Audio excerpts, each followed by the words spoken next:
Lamine Yamal tegaskan masa depannya di Barcelona. Lamine Yamal kembali mencuri perhatian kali ini bukan karena aksinya di atas lapangan, melainkan pernyataan soal masa depannya. Wonderkid Barcelona itu menyampaikan komitmen jangka panjangnya kepada klub yang membesarkan namanya tersebut. Saya berharap bisa bertahan di sini selamanya, di tempat di mana saya menikmati setiap hari, di klub terbaik dan di kota terbaik, ujar dari Lamine Yamal.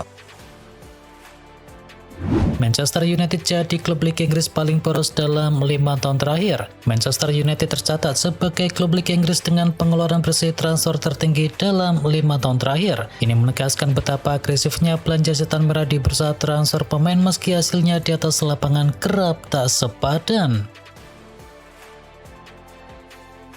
Bruno Fernandes pimpin daftar assist Manchester United. Kontribusi Bruno Fernandes kembali menjadi pembeda bagi Manchester United. Kapten dari setan merah itu menyumbangkan 2 assist saat timnya menang dramatis 3-2 dari Fulham. Dengan catatan 12 assist, Bruno kini menempati daftar assist Liga Inggris musim ini. Ia juga mencatatkan 7 assist dari situasi bola mati tertinggi di Liga musim ini. Jika mengerucut ke level klub, rekor assist dari Manchester United dalam satu musim Liga masih menjadi milik David Beckham. Beckham mencatatkan 15 assist pada musim 99-2000 dan terbanyak oleh pemain United sejak tahun 1992.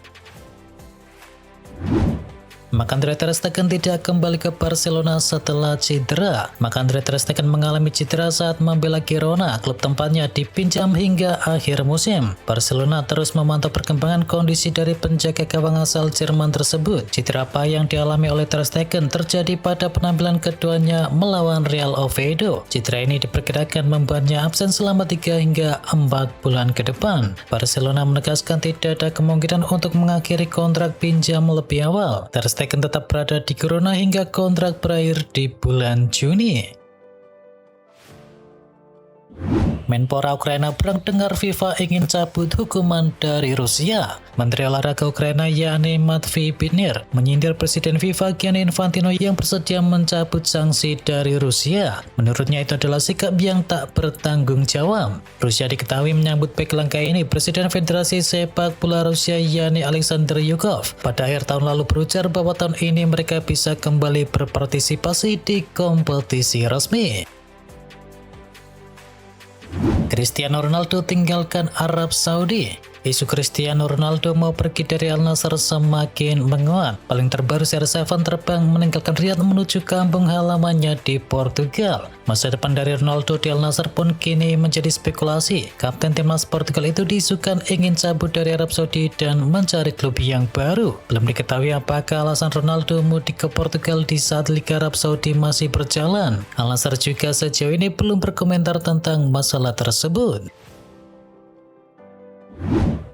Resmi, fans Inter Milan dihukum larangan hadir 3 laga tandang. Inter Milan harus menelan konsekuensi serius usai insiden memalukan di laga Serie A melawan Cremonese. Lemparan petasan dari tribun tandang yang mengenai kiper Emil Audiero berbuntut sanksi kolektif bagi pendukung dari Nerazzurri. Keputusan resmi dikeluarkan dengan melarang fans dari Inter Milan menghadiri 3 pertandingan tandang di laga berikutnya. Fans Inter Milan nantinya tidak diizinkan untuk membeli tiket untuk 3 pertandingan tandang berikutnya, yakni melawan Sassuolo, Lecce, dan juga Fiorentina. Timnas Indonesia lawan Jepang di semifinal AFC Futsal Asian Cup. Timnas Futsal Indonesia memastikan langkah ke babak semifinal Piala Asia Futsal 2026.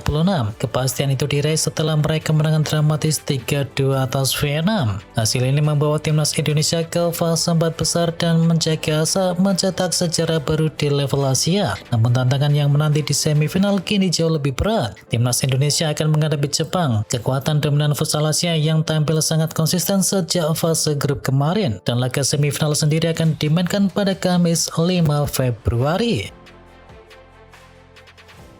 Vietnam sebut atmosfer Indonesia Arena fantastis. Vietnam resmi tersingkir di perempat final Piala Asia Futsal 2026 setelah kalah dari Indonesia. Namun Nguyen Dan Hai senang dengan atmosfer dari pertandingannya. Laga tersebut ditonton lebih dari 80.000 pasang mata di stadion. Alhasil atmosfer pertandingan pun menjadi menarik bagi Nguyen Dan Hai.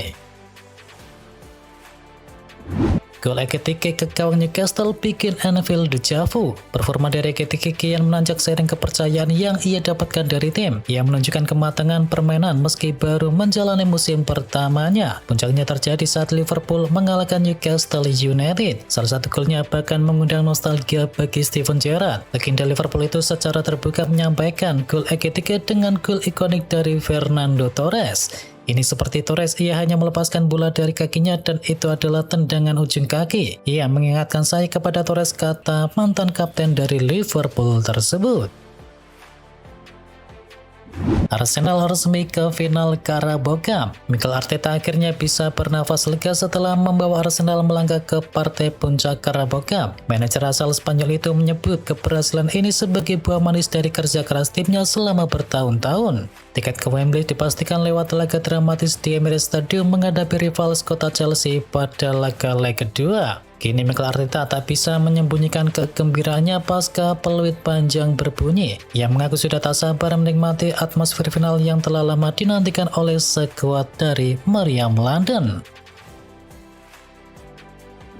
Singkirkan Albacete, Barcelona menuju semifinal. Barcelona melangkah ke semifinal Copa del Rey musim ini usai mengalahkan Albacete 2-1. Dan asa tim asuhan Hansi Flick untuk bisa memborong seluruh titel semakin terbuka lebar. Gol Barca diciptakan oleh Lamine Yamal dan tandukan dari Ronald Araujo. Dan dua gol itu mengantarkan Barcelona menuju babak semifinal. Lawan Barcelona akan diketahui pada undian di tanggal 6 Februari mendatang.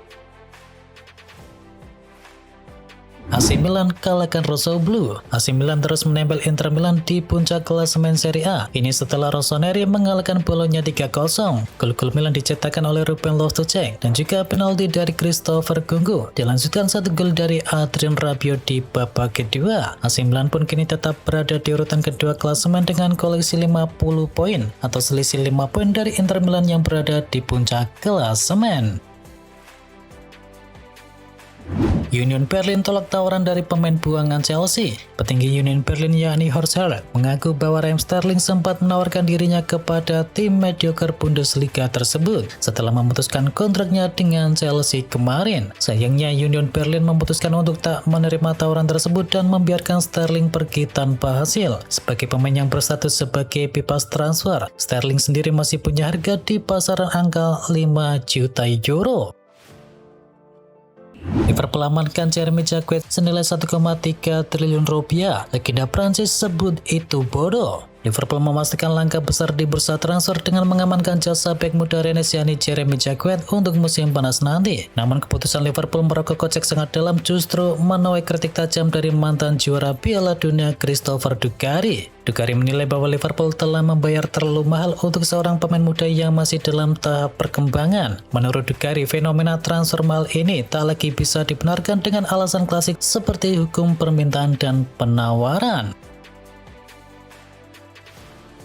Putus kontrak dengan Al Ittihad, Kante ke Fenerbahce. Jalan N'Golo Kante menuju Fenerbahce kembali terbuka. Hal itu terjadi setelah Al Ittihad dan juga gelandang asal Prancis tersebut sepakat menyudahi kontraknya lebih cepat. Kante yang kontraknya di Al Ittihad akan habis di musim panas nanti. Tadinya sudah hampir menuju Fenerbahce. Ia bertukar dengan Yusuf En-Nesyri yang pindah ke sisi sebaliknya. Namun proses kepindahan itu kemudian kolaps karena kesalahan administrasi dari sisi Al Ittihad. Al Ittihad kemudian melakukan cara lain. Kante dipersilakan pergi ke Fenerbahce dengan menyudahi kontraknya bersama Al Ittihad lebih cepat. Gabung Atletico Ademola Lookman teruskan tradisi Nigeria. Atletico Madrid sukses mengamankan Ademola Lookman dari Atalanta di bursa transfer musim dingin, dan kedatangannya seakan melanjutkan tradisi pemain asal Nigeria yang selalu ada di Los Crocodilos. Ademola Lookman datang dengan mahar mencapai 35 juta euro dari Atalanta dan dirinya bakal menambah daya gedor tim besutan dari Diego Simeone. Tanya itu dirinya juga siap membukukan sejarah di klub. Pasalnya namanya tercatat sebagai pemain Nigeria kedua yang mentas di Atletico Madrid. Bek Prancis akui tolak tawaran dari Liverpool. Pilar dari Real Sociedad yakni Djurgården Takar mengaku sempat didekati Liverpool di deadline di bursa transfer Januari. Namun sosok asal Prancis menolak pendekatan dari Liverpool tersebut yang sempat menghampirinya. Banyak pemain yang mungkin mendambakan kesempatan bermain di Liverpool, namun Takar menampik akan hal tersebut.